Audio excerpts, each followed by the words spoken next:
Ben öyle birini sevdim ki balı ve zehri vardı.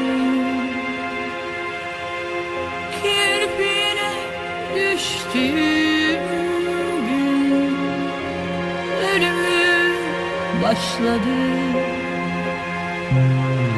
Öfkeli hırçın kavgacı,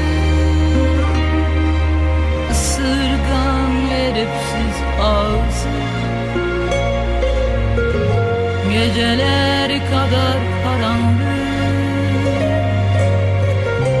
gözleri vardı. Öyle uzak iki tutsak sevişirken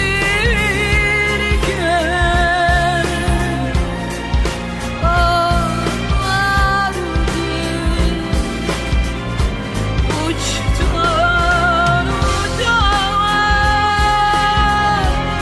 suçtan suça,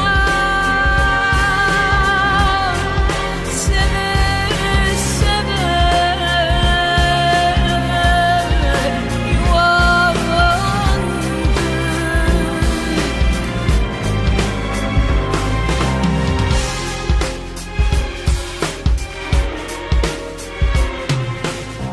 Ben öyle birini sevdim ki bir nevi intihardı.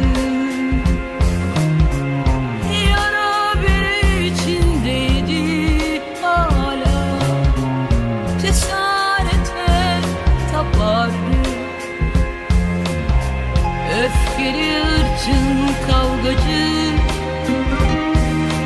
ısırgan ve edepsiz ağzı, geceler kadar